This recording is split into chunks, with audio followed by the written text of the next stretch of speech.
We have all read the line, "In the beginning, the earth was without form and void," leaving the reader with the assumption that Mother Earth was alone with big guns upstairs to casually continue on with creation at a leisurely pace. A scholar of the esoteric might chime in and suggest that this was the beginning of our particular understandable reality, and not necessarily the beginning of all things, of which there is none that a human being would be able to grasp without mythological personification. So let's keep this personification concept in mind, as it is a must to be able to speak or hear about aspects of reality birthed long before our language developed to describe things within the scope of our biological senses at that. So without form and void, we might imagine this as everything everywhere being one thing and absolutely nothing at the same time.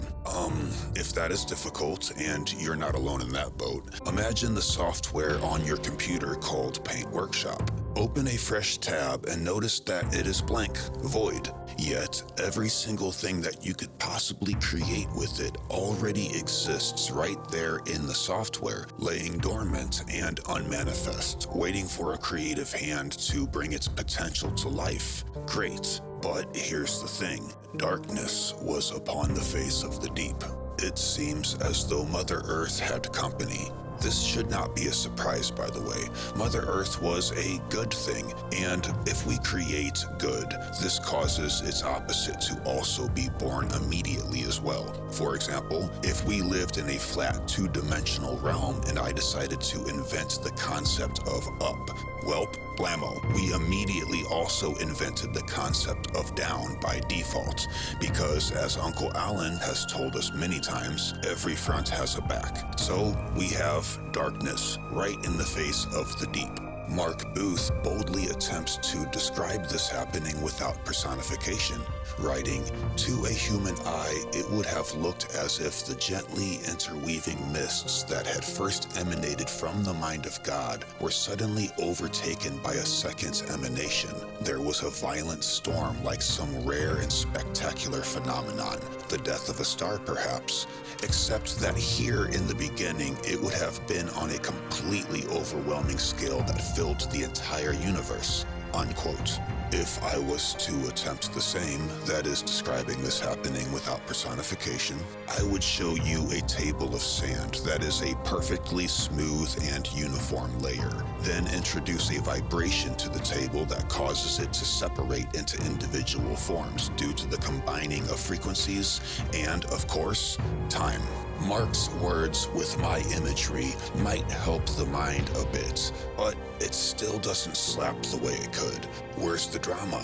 We are a people of mythology, and our aptitude for comprehension tends to thirst for a good story. And so, personification swoops in to lend a hand. Hence, Mother Earth and Father Time. Two titanic forces of unimaginable power are dueling it out. And everything touched by this brawl comes into a temporary form, from pre-existence to separation, just like our hypothetical invention of up gives us down. This darkness upon the face of the deep was a cloaked phantom lurking in the distance and laying chaos on anything that had the balls to emerge into reality. Let's call this cloaked figure, Stan. Stan is not necessarily a villain, but this is a reality of duality, and we need a bad guy. Mother Earth would be remembered as soft and loving, but right now she has brass knuckles and a shotgun sawed off at the barrel. If you have ever accidentally come face to face with a baby grizzly bear cub, you'll understand that her passionate aggression is simply a fractal of her loving nature. The Phrygians, for example, saw her as Sibyl, a goddess riding a chariot pulled by powerful lions. When needs be, the force of Sibyl was so wild that onlookers would be overrun by a savage delirium that caused them to castrate themselves. Now, I've been delirious before, but never felt the urge to twist my own balls off about it, but to each their own. Her opponent, Stan, man, however, would not be remembered as soft and round. He is remembered as long, bony, and covered in hard scales. His two most prominent features were glowing red eyes and, of course, a long scythe or harvest blade, a blade that was not meant for castration, but instead was aimed for the throat. Well, that's how he was remembered anyway. Foreshadowing. If the mother created life just like our analogy of up, then in due order, death followed swiftly behind. Life and death are now different things that are in fact the same as they have birthed from the same force. But why? Well, formlessness into form occurs at a price. Written on that price tag is time, and Father Time is of course the one thing that no thing can survive. If something has a form seemingly separate from the whole, it is now a temporary unit, and time is going to eat it alive. Father Time is going to eat his own children. This personification captures the fact that you are you and not anyone else. You occupy a specific space at a certain time. While you're there, nothing and nobody else can, but they want to, because it's a crowded universe. You may take up that speck of space-time now, but you won't for long. You are limited by the character of limitations himself, Stan. A character that lives between this world and the permanent fixed stars above. A character that patrols the outskirts of our homeland with his long blade of death and harvest, because so long as you are breathing, you live in his world. The Greeks called him Cronus, Hindus call him Shani, Babylonians Shamash, and so on. But all personified figures seem to have a celestial origin. So to us, this barrier of the halfway point that marks our biological limitations is called Saturn. And if every myth has a scaled and icy dragon to defeat, it seems that humans would need a savior. That is where the blonde-haired and blue-eyed personification of the sun comes in. And thank God, right? Well, let's hold on right there. All of this is the esoteric version of the myth that stands. But there's a problem. A giant wrench has been thrown into the cogs of this model. If there is anything we have learned from the esoteric, it is that the quandaries seem to duplicate the deeper you go, and eventually everything comes reversed and turned on its head. It turns out that the reason this Saturn mythology stands as such is because of translation errors. Not mistakes, by the way, but changes were made deliberately for a specific reason. Here's the problem. The errors they were correcting were shared by all ancient cultures of all times on a global scale. Mother Earth was remembered as being safe and warm, remembered that way. Is it possible that time has a hand in this remembering? Is it possible that a personification of fear taking up half of the night sky might have once been the reason for the human ability to experience the divine directly? What if, after digging just a little bit deeper, we find that the bad guy, once upon a time, was what the world considered good?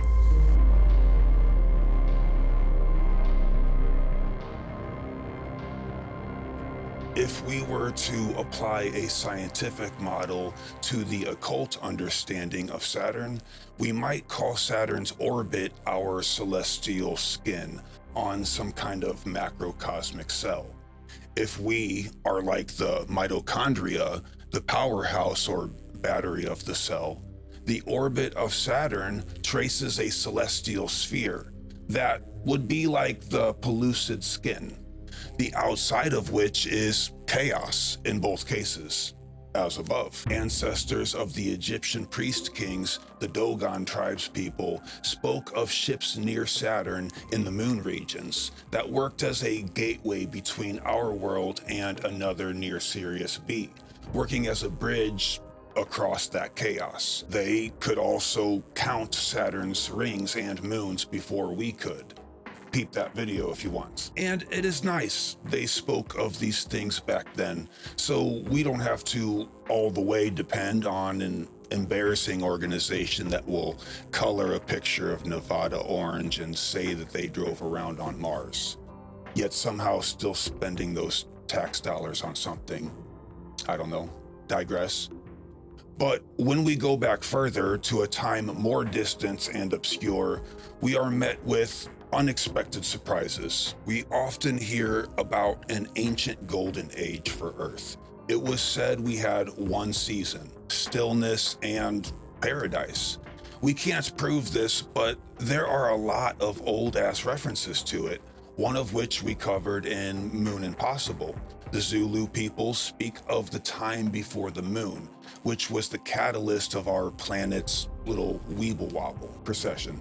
More recent to us, we have works of literature by Hesiod, Homer, Virgil, Ovid, John Milton, etc., that speak of planetary bodies as figures of deity in a way that refers to our sun as being Saturn, in a romantic way. In fact, the way our current sun is described, it seems like it wasn't even a prominent figure in the sky. Whether it be the introduction of the current sun or the moon, something happened way back in the day that caused the Earth to have 4 seasons and a lot of extra turmoil. The reason being the castration of Saturn and many other myth equivalents that we'll go over if you just hold on a damn second. Yet today, like even in our intro, we refer to Saturn as some kind of hex or curse, even to the point of depicting him as a Grim Reaper type dude who eats his own kiddos. How can we reconcile this mix-up? Well, being born today makes you a child of Cronus, and you're in the party. Congratulations, you're gonna die. So why did Homer and company consider Saturn's rule as a golden age? Mythic lore maintains that Father Time, your boy Saturn, gave birth to delicious children, one of which escaped being eaten. This was Jupiter, or Zeus as myth holds it, and just like any good prince, he was ready and willing to take over that throne. So, as one does, Jupiter had Saturn castrated, like they did to Michael Jackson to ensure that he kept his falsetto voice. Is that part true? Probably not, but we're having fun. Mike was innocent. Time and space gave birth to children that we call planets. And if we are paying attention to natal charts and such, we might even compare them to the hard drive of which the software of our reality is programmed. So reality kind of funnels in through them, like the center of the Kabbalistic Tree of Life diagram shows. Dark things can pour in also. That's why your mom is listed as the center on this one. So why the mythy mix-up anyway? Let's take a look at some ancient literature the way that David Talbot did. Ancient cultures the world over insisted that an exemplary sun once ruled the sky. For the Egyptians, this former power was the creator Atum-Ra, ruling from the center and summit of the sky. In ancient Mesopotamia, we see the primeval sun as a great turning wheel in the heavens, and the astronomers named this body as the planet Saturn. But an archaic Latin name for Saturn was Sol, the sun. In earlier Greek texts, the planet Saturn, called Cronus, was also named Helios, the sun. Numerous figures of a universal monarch are translated as sun gods. But when translating these, there is quite a bit of assuming going on. We place the sun in that monarch's place because, well, it's obvious that it must be what they were referring to. Here's the problem. The oldest, most ancient religions go out of their way to distinguish that the sun they are speaking of is not the golden star that we are assuming. Among these distinctions, Saturn is impossibly described as the best sun, the primeval sun, and even the great central sun. For example, in ancient Mexico, myth flat out states that in the old world, an exemplary sun ruled the world and was not the current sun that we have today, indicating a very unnerving concept to scholars that ancient people were around to survive an impossible, unexplained happening, unless they didn't have bodies that required surviving. We'll get to that. Calm down. The Incas and the Egyptians on the opposite side of the earth speak of the superior sun as having retired after its reign. So, in response to this impossible dilemma, 19th century linguists began swapping out the references to Saturn as the main sun with ancient names used for our current sun. For example, when they saw the word Cronus as referring to the great central big dog, they would just put Helios in their translations instead, claiming that it must have been what they meant. To this day, those word swaps remain in our literature as such. Side note, I feel it is very important to remember that this happens all the time, and we don't always know about it. The people who translated ancient texts for us took liberties with it, according to what they preferred. A huge problem in itself, but worse if we don't recognize it as a possibility. And these are not always mistranslations, but instead intentional changes that we, the readers, have no control over. But by the time our leading expert, Franz Boll, pointed it out, it was too late. Sun worshippers referring to it as Saturn was vastly widespread and completely covered up. This mistake correction was the translator's error and not what the ancient text meant to say. By then, we were off and running, creating new information birthed through these corrected translations. I'll be referring quite a bit today to David Talbot's book that I couldn't find anywhere online for any outrageous price. So I went ahead and printed this bitch out at Kinko's or whatever. Among the Egyptians, the father of the paradisal age possessed many names, but each tradition proclaimed the same original excellence of creation, subsequently corrupted. The peaceful epoch was distinctly the age of Chronos under a different title. Throughout their history, the Egyptians believed in a time of perfection at the beginning of the world. With the god king Osiris, the Egyptians constantly associated a vanished golden age. As king, Osiris, the beneficent being, taught his subjects to worship the gods, gave them the arts and civilization, and formulated the laws of justice, founding sacred temples and cities and disseminating wisdom from one land to another. He became the benefactor of the whole world, but his eventual murder brought worldwide destruction. Egyptian sources too often portray him in human form, yet the early religious texts say again and again that Osiris was the supreme light of heaven, ruling from the cosmic center. Native American cultures describe a superior sun, responsible for an era of peace and plenty. Assyrians and Babylonians described a sun called Shamash as standing at a mountain's edge with a big curved notch in his sword, almost like the curve of a bull's horns. And he is turning a great celestial wheel. In multiples of those texts, the name for Saturn was found where the text was clearly meant to indicate the central sun figure. This cannot be stressed enough. These puppies were fortunate enough to squeeze through history without our prior linguists assuming a different meaning, which is good because we can now look at both and see an impossible connection, widespread and on the opposite sides of the world saying the same thing. Archaeologist/historian George Rawlinson was perplexed by these anomalies, stating, "How is it possible that the dark and distant planet Saturn can answer to the luminary who irradiates the nations like the sun, unquote. End quote. A weird side note coming in hot from Egypt, Horus, the bull of the sky, representing kingship and strength, was a personification of Saturn. And within his head, specifically his eyes, were the sun and the moon, as if the life-giving sun itself is within the body of Saturn, like our macrocosmic cell analogy at the top of this video. Was the outskirt of the celestial spheres traced out before our sun was created? Well, I am reminded of the aeons turned archons that emerged from Yaldabaoth before he created a great luminous fire.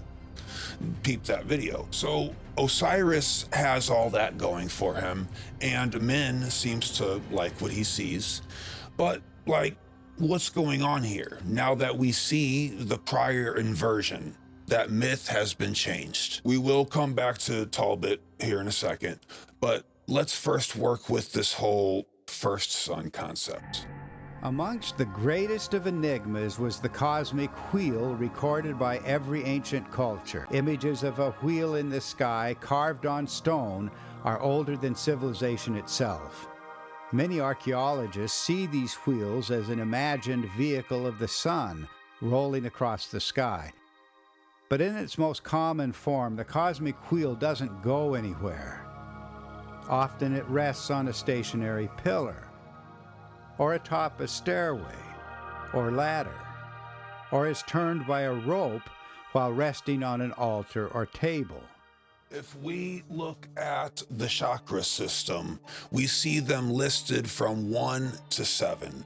This starts from the bottom and moves up to illustrate the motion of energy taking place through them due to the increase of Kundalini vibes. A viewer of a video like this is well aware that each chakra has a planetary association. This is one of our classic as above, so below examples. The 7 chakras in this case being a microcosmic version of the 7 celestial spheres, traced out by the orbits of the macrocosmic planets. We are that. The first of which, right there in your seats, is the Muladhara chakra, represented by Saturn. It seems that this controversial figure is the one kicking off your Kundalini. I suppose the phrase light a fire under your ass makes even more sense now. The other celestial bodies we are talking about today have their own spot within your sensor as well. The current sun, as weird as that is to say now, is your crown chakra. And just like that, we have opposites. 2 figures that are the same thing, but separated by way of poles. In this case, one could view it as up and down quite literally. Let's keep this in mind, that ancient lore speaks of Saturn as being cast out to the opposite side of the world axis during its defeat. Knowing that ancient people considered their bodily anatomy to be a reflection of the zodiacal figures above, perhaps this gives us a hint as to this mix-up of associations. And indeed, the root chakra acts as a person's infant survival instincts, the first ones developed. Instincts required when spawned into a physical reality, the very reality owned by Saturn himself. This is supposedly why the 7th day, Saturday, is the day of rest. 1, 2, 3, 4, 5, 6, 7. And there is that number 7 again, reflecting the celestial spheres, our inner spheres, and numerous other things.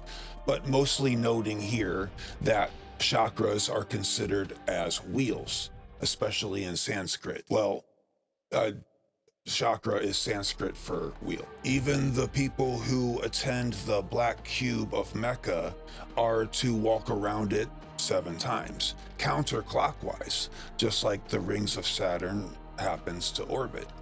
And the Black Cube itself, Kaaba, is considered by some as the navel of the world, just like Göbekli Tepe. And I mean, that list goes on. Like, everything back then was called the navel of the world. And how many belly buttons can one planet have?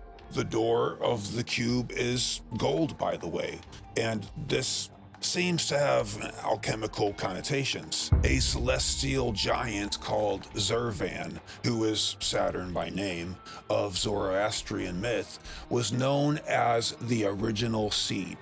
This seed, of course, contains the entire material cosmos.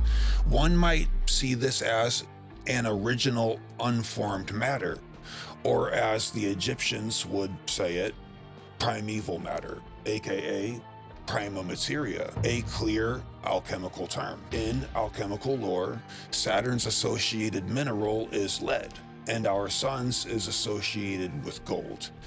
In that, we are seeing a set of opposites as well, being that alchemical plates most prominently depict transmutation as lead into gold.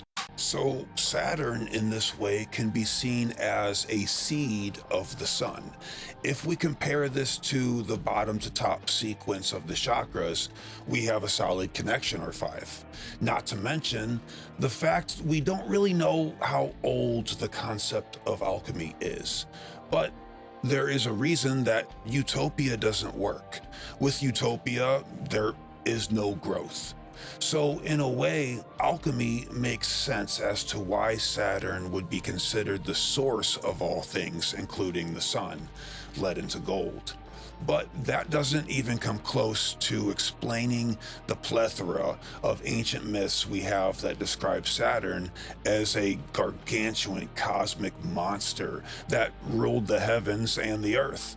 Not even close, because this Saturn stuff comes up in Gnostic lore as well, brought to you courtesy of Jung himself, who wrote, "Saturn is a synonym for Adam and the prima materia.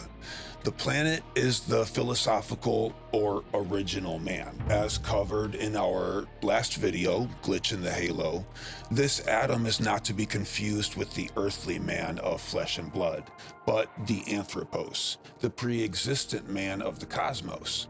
This again ties Saturn to a title of a god, but specifically of the biological world of humans. Sound familiar? Well, the Kabbalah also shares this notion with the Gnostics. But what about this whole best sun thing? It was said that we ended up with 4 seasons in the place of one constantly pleasant one. This sounds literal. There is just no mythos or alchemical allegory to be found that would explain this. Talbot has the leading book, and I think just about only book on this theory, which explains why it's so difficult to get a hold of. But in it, he says, the lost epoch of peace and plenty was the original age of Saturn. Ancient myths and rites present Saturn as the God One, the first king, and the all-encompassing heaven man, end quote. It was said that Saturn lived on Earth among men. As Ovid writes, old Saturn fell to death's dark country. Dionysius of Halicarnassus wrote, Cronus ruled on this very earth. An Orphic fragment states, Saturn dwelt openly on Earth and among men. This notion is shared by many ancient texts, hinting at something along the lines of Saturn being extremely close to people and then ascended back up into the heavens in a violent upheaval. Even if we are to assume that the myths are flat out wrong, we are still left with a huge question as to how and why these became the myths in the first place. So let's pay a bit more attention to what Talbot has to say. Emanuel Velikovsky lit a fire for me. A distinguished scholar, colleague of Albert Einstein, Velikovsky had claimed that planets formerly moved on unstable courses, and more than once a planet came close enough to Earth to cause global catastrophe. Most astronomers dismissed the book out of hand, and some threatened a boycott of the publisher Macmillan, forcing the company to drop the book when it was the #1 bestseller. But when the space age arrived, our probes of planets and moons revealed devastated surfaces, inspiring renewed interest in Velikovsky's claims. The myths of an ancient golden age are too much to be ignored. Something was different once upon a time. In fact, there are multiple separate ancient belief systems that claim we are living in the fourth world. That's an amazingly specific number of worlds birthing and ending. Mythology remembers things that science cannot necessarily just carbon date. Let's also keep in mind that gigantic ice sheets miles tall moved across the land surface like a cheese grater. Anything that couldn't grow back was pulverized and buried. And rumor has it, if an out-of-place artifact of any significant size is found, the Smithsonian is hired to swoop in, and playing the good guys, they rebury their findings, this time in their own basement. So we are left with mythology. In Iran, Yima is the lord of mankind and the physical world. The age he ruled knew neither cold nor heat, bringing us back to the one season thing. But when Yima fell from the path of justice, glory was lost on his kingdom, a case of paradise lost, and the world fell into a long, devastating winter. Could this be referring to the beginning of the Ice Age? Because to be clear, we're not talking about the Younger Dryas catastrophe in any of these stories, I think, but instead something much older. It's kind of hard to tell, but many worlds have come and gone due to fire, flood, and everything else, just as the ancient Egyptian priest kings told Solon. The Younger Dryas is most likely just the latest of these global resets.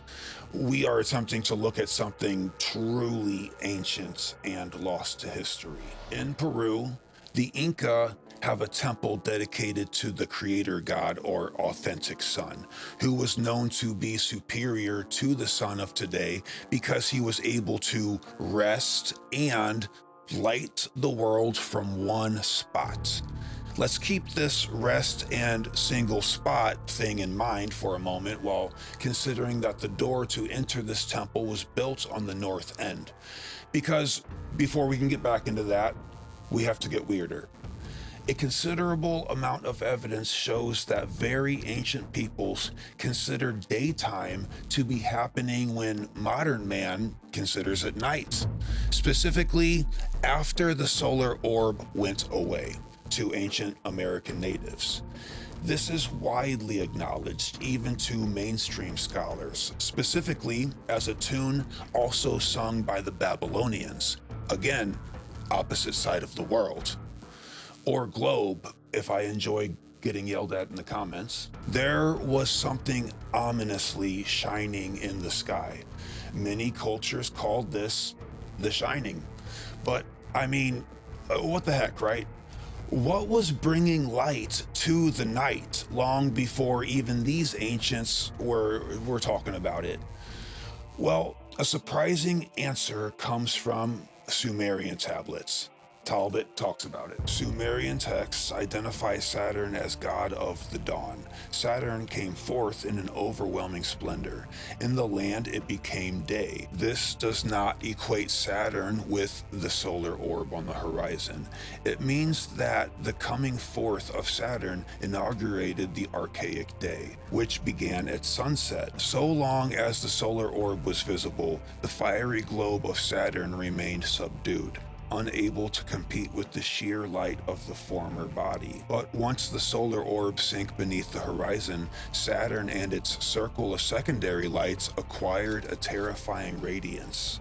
Therefore, Saturn was the great god of the day and not the night sun as scholars usually propose. At a very early period, however, the difference between the day sky and the night sky was forgotten.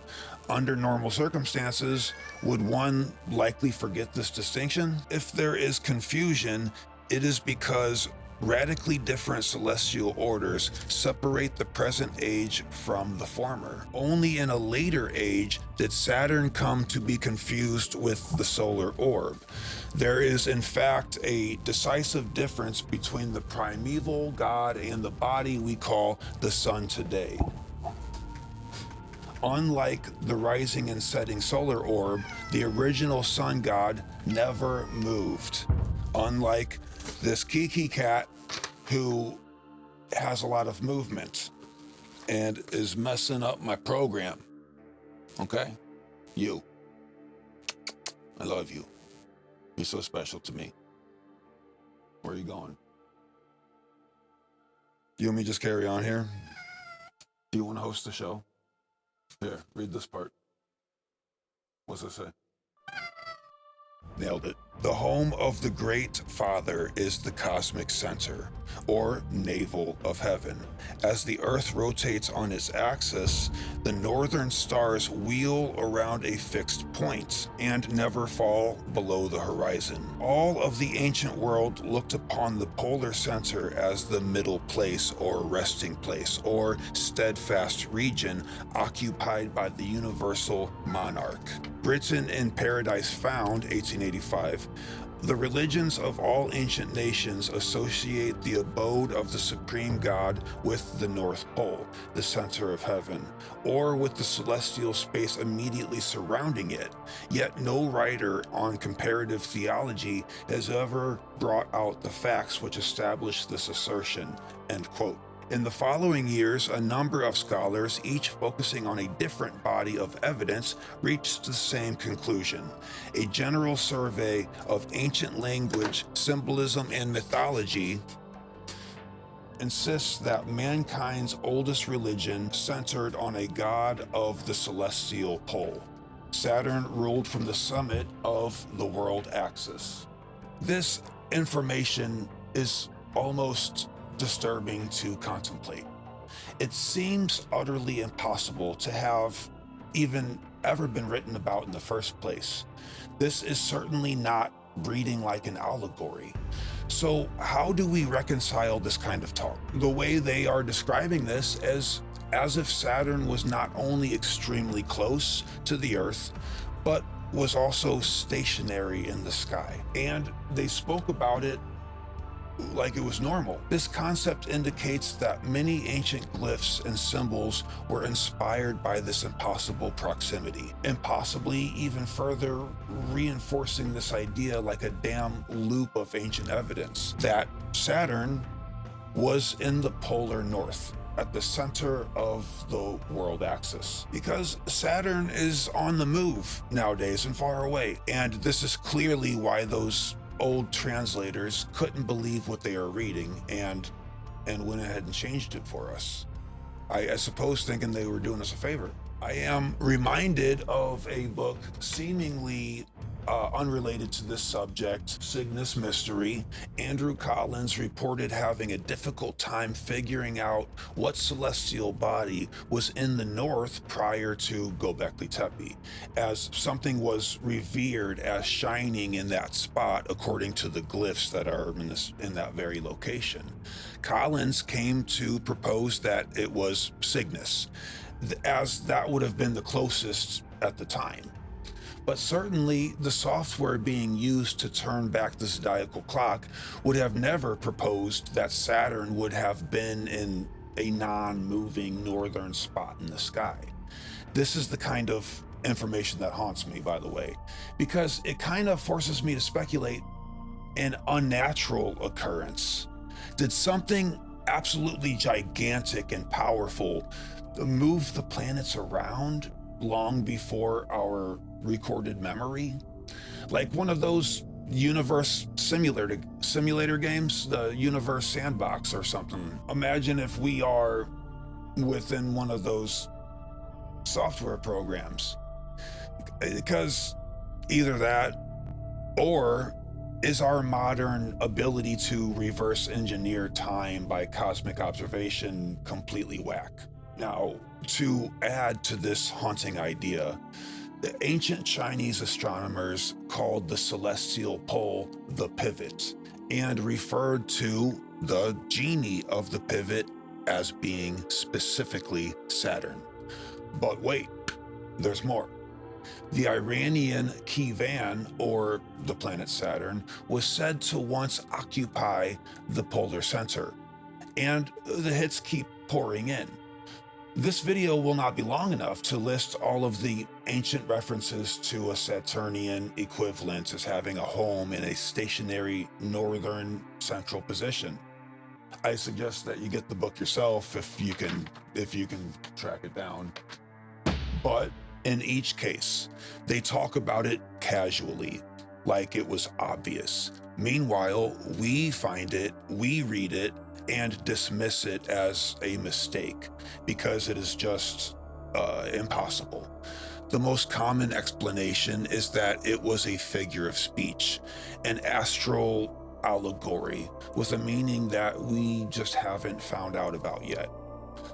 Possible, but can an allegory be shared by numerous cultures worldwide? I would like to know how that would come to be without the internet.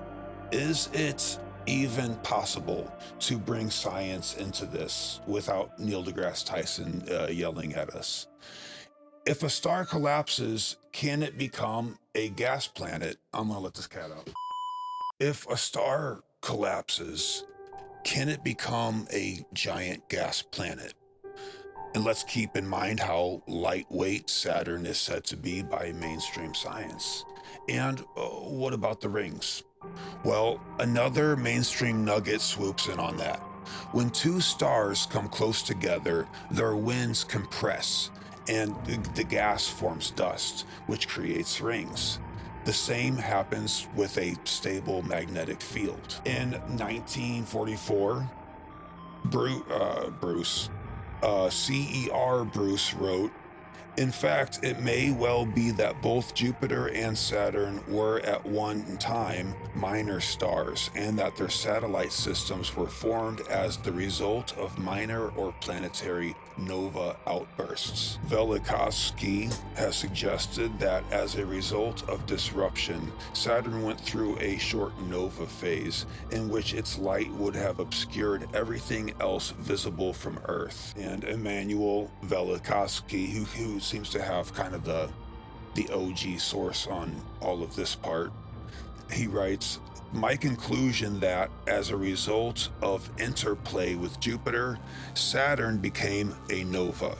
I found confirmed in many ancient sources in which Saturn is regularly associated with brilliant light. But I was led to this idea first of all by a certain clue contained in the biblical account of the deluge." Independent of Velikovsky, Harold Tresman also came to the conclusion that Earth must have once been a satellite of Saturn. Velikovsky has suggested that many thousands of years ago, but still within human memory, the Earth might have been a satellite of Saturn. We are now supposing that the central fire was Saturn. The Earth was in orbit around Saturn and always kept the same face towards Saturn, like the moon is tidally locked to us today. It's an anomaly that seems to have a pattern, and that Saturn with Earth revolved around the sun in 1 year. Day and night would be solar phenomenon, but caused by the revolution of Earth around Saturn. Even at night, Saturn would provide illumination to the part of Earth that always faced Saturn. Whoa. And I mean, if you don't believe me, look, it's right there. Go ahead and get your salt shakers out, because we about to speculate. So it seems Saturn ruled the Earth from the summit of the world axis before it fell from its kingly position. How can this be and why? Okay, so while talking with Nico about this, old Zaki came up, and Although I don't subscribe to that wild yet fun theory of his, it can't be ignored in this place because, well, this theory is not less wild than his. In fact, look closer and they're about the same. Sitchin wrote of Nibiru as, loosely speaking, some kind of red dwarf star with its own planets that were close enough to it to sustain life, but had a weak atmosphere. He said Nibiru came in hot on an elliptical orbit, disrupting everything it happened upon. 2 of Saturn's moons are said to be able to sustain life. Saturn is the least dense planet, being mostly, if not all, gas. Does this hint at it having been a failed or dead star, having gone nova? Despite being unlikely, we just saw that even mainstream science has not ruled it out as being impossible. So, this unhinged yet mythologically sound, crazy-ass theory that has been driving me crazy for weeks, we have the following assumptions based on a magnitude of accounts. Saturn, as some kind of retired star, held the Earth, but not in any kind of orbit or no tilt, no elliptic, just Saturn completely north of Earth and in control of the entire Cronus system. Cronus system. That should have been the name of this video. Okay. Then one day, another star, or sun, came rolling in and intercepted the whole program. There was a tussle involving electromagnetic discord and plasmatic discharges, which we covered in our episode Ancient Apocalypse, causing all of the planets to spread out and become distant and spastic. We got the seasons now and a bit of chaos to boot. Paradise lost, yada yada. They all spread out like pool balls. A war in heaven. Everything was on fire. I think Solon talked about that. But everything exploded, thus becoming more physical in nature. And hold on to that bit for a moment. I want to look at some adjacent myths that kind of remind us of this cosmic heyday. One constantly comes across the myth of 2 brothers, one bright, the other dull. Often the twins struggle with each other, sometimes one is good and the other evil, a feature which complements the black-white and rising-setting aspect of Dioscuri. Chinese myth describes 2 brothers named Opa and Sitchin at constant war. The Ugaritic twins Mot and Alian quarrel, as do the Celtic Gwyn and Gwythyr. Remus dies at the hand of Romulus. Acrisius and Protus quarrel while in the womb of their mother. Jacob and Esau do the same.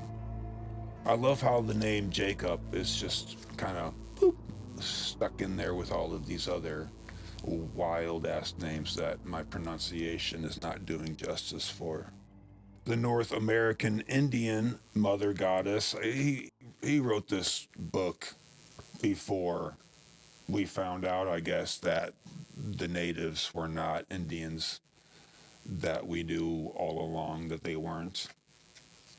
A little forgiveness will be necessary when reading this unit. Owehe conceived twins who battled while yet in the womb.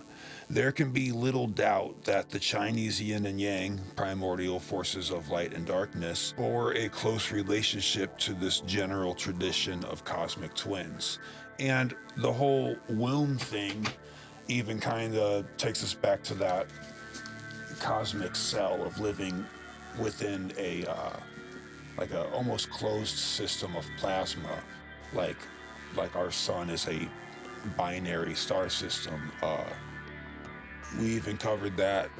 Robert Temple calls it the Anubis cell. And in a prior video, we I think talked about how our entire solar system might just be an atom inside of the nutsack of a guy who works at Quiznos. Forgot which video that was. But is this what Sitchin was saying happened with Nibiru? Same story, different names. We see it all the time. But my attention is captured by the parallels where we have the fall in religious texts, especially concerning Saturn as the introduction of time and physicality. It's almost as if the solar system was less gross matter when it was denser together. So, do you guys remember when we chatted with Ashananda and she explained that the peaks and dips of the Yuga cycle as coinciding with the elliptical of closeness and distance between this system and the black hole at the center of our galaxy? She said, the closer we are to it, the higher the Yuga, concerning human consciousness. I mean, take it or leave it, but she was a direct student of Yogananda, so I didn't argue with her.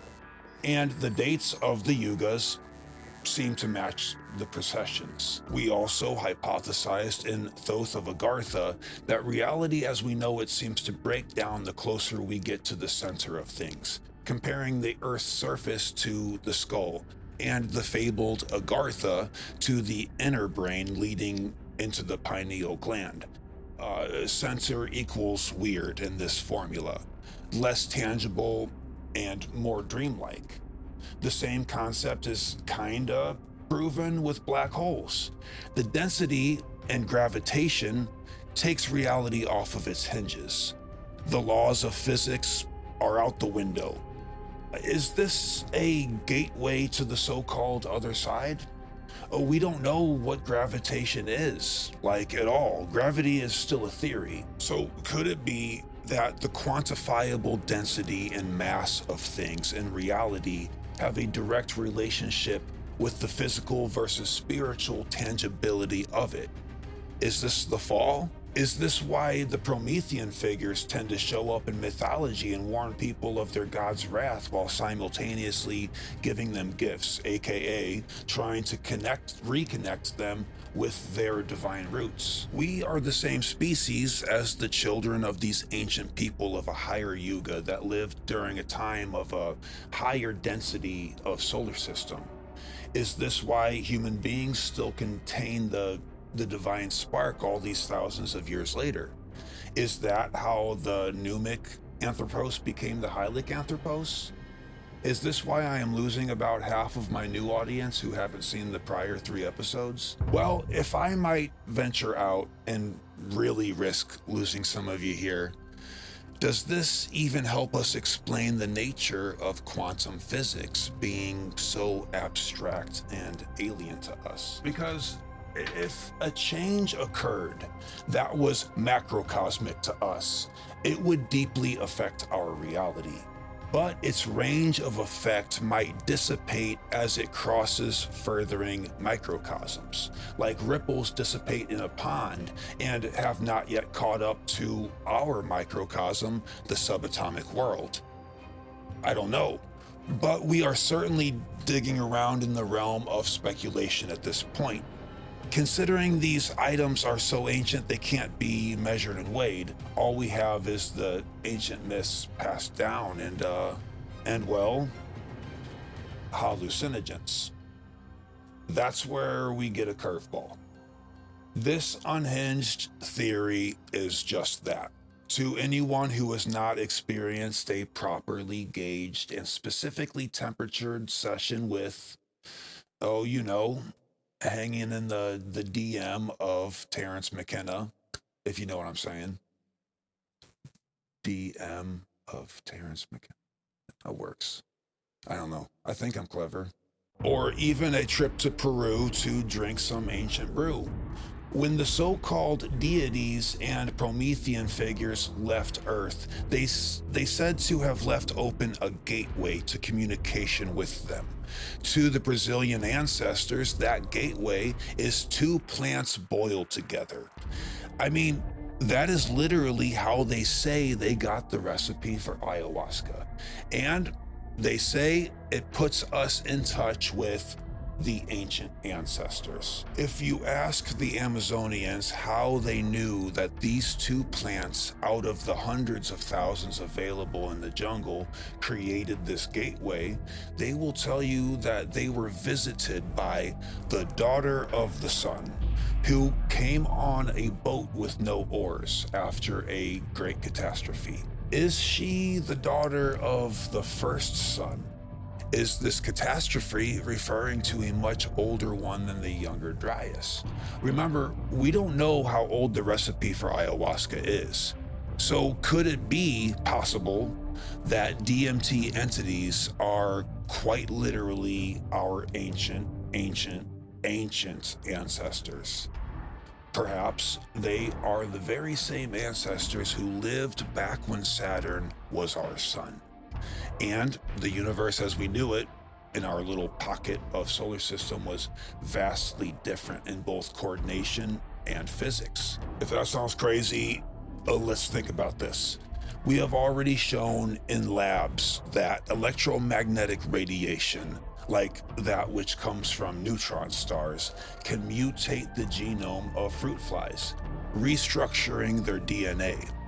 What's to say that Saturn would be any less effective with its radiation, assuming of course that it would differ in its style of radiative rendering on a biological creature? But more importantly, what's to say that humans would be any different than fruit flies? If celestial bodies have an effect on our DNA, we can assume that a change of star would mean a drastic change in anatomy. You might have heard of the so-called chromosome number 2 that seems to indicate a cosmic intervention of our genome at some point in the distant past. Did the Anunnaki come to Earth and tamper with our DNA? Ancient astronaut theorists say yes. But might it make more sense that these figures are a personification of celestial bodies, considering we know that ancient people utilized personification in place of scientific jargon, and for a good reason. And yes, cosmic electromagnetic radiation can alter our genome. For more on that, you can see Cosmic Communion, A Message from Cygnus, and Science of Heaven. It's all available. You get it. But even if this wasn't the case, a change up in home star would certainly change the environment that humans would have to adapt to. Thousands of years of seasons of chaos would certainly also lay change to the anatomy of any creature. And if it's a rough go, mankind indeed would increase in tangibility, like we see in the fall, thus being the reason why Saturn is both associated with death and a golden age. But here's the thing, it reverses the notion put forth in our intro, and thus it reverses everything.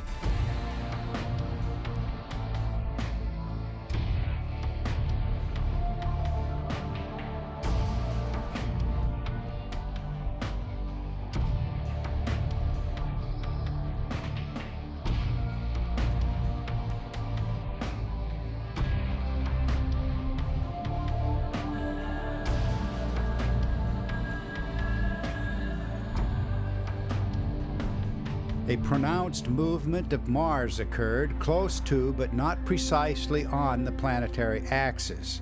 Now the celestial crescent appeared as the horns of the warrior himself, in his identity as the bull of heaven, and it should not surprise us that the foundation post bore the image of the bull at its apex. When it reached the earth, the stream presented the form of a great pillar or cosmic mountain.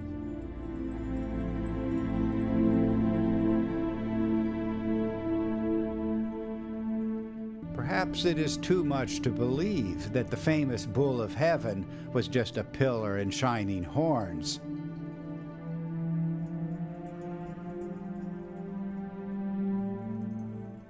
The first active form of the warrior Heru. His upraised arms were precisely the same thing as the horns of the bull of heaven. a testament to the integrity of the substructure, the archetypes.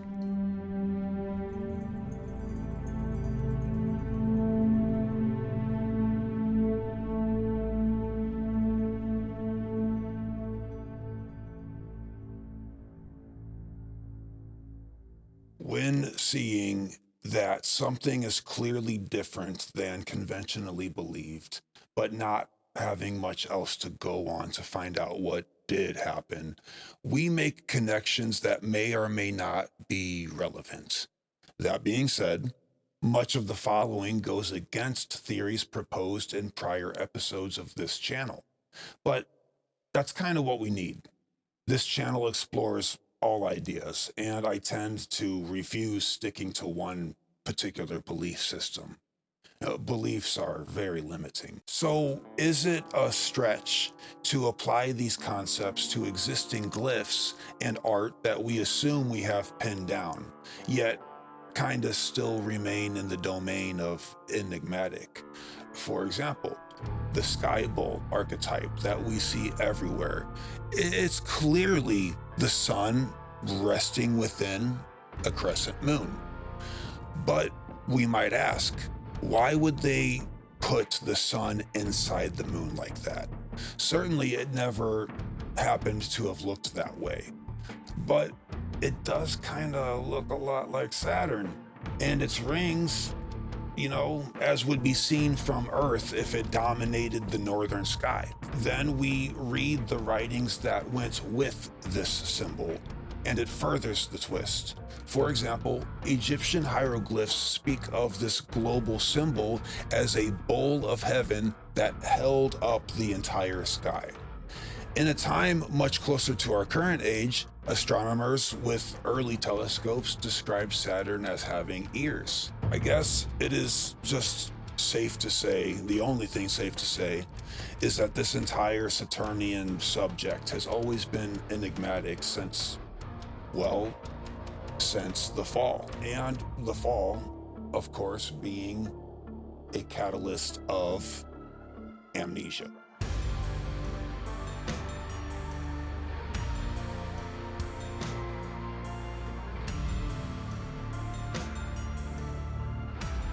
So, what do we have here? A literal cosmic happening in the sky, or a zodiacal allegory for something that happens within, or both, as we see on this channel quite a bit. That's for the viewer or reader to decide.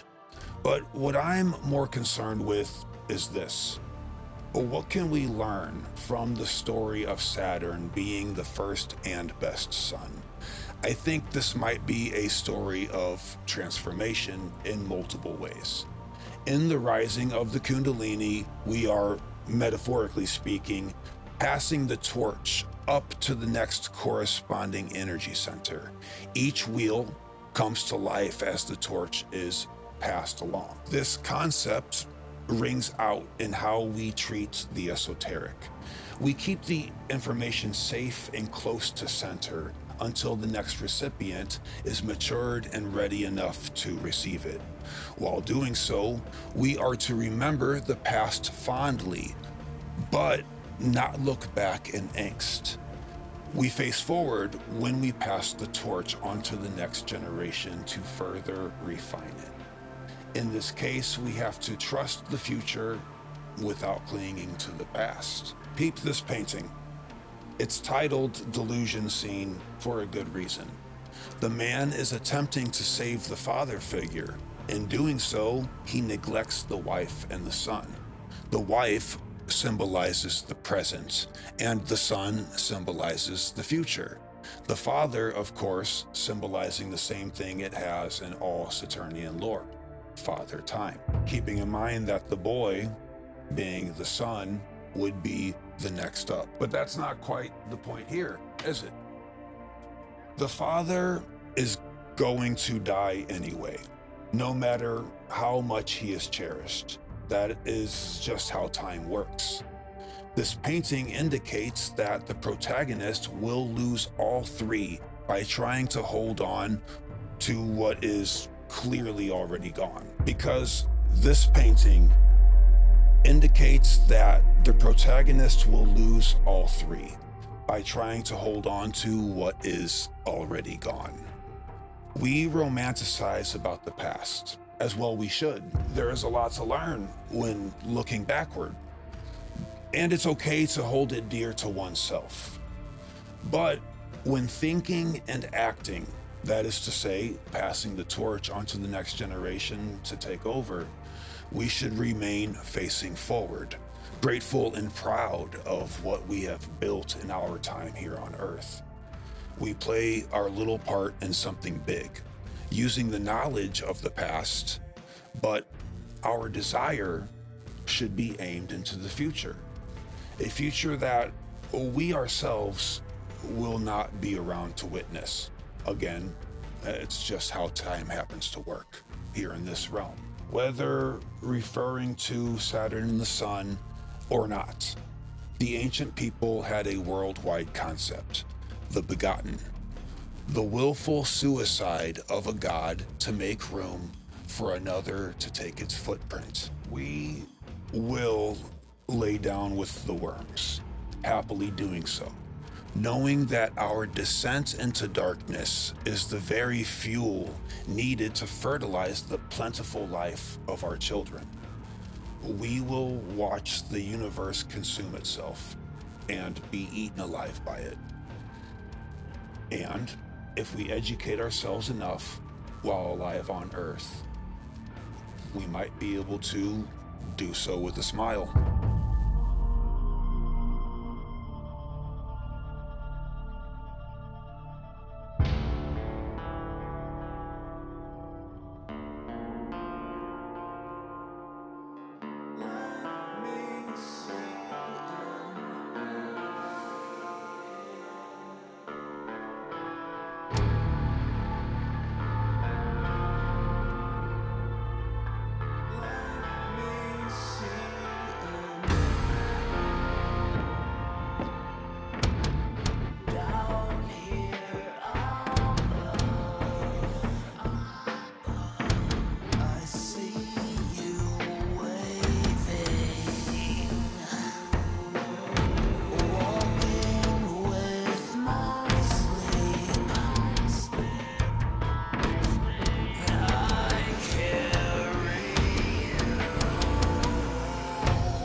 Empire.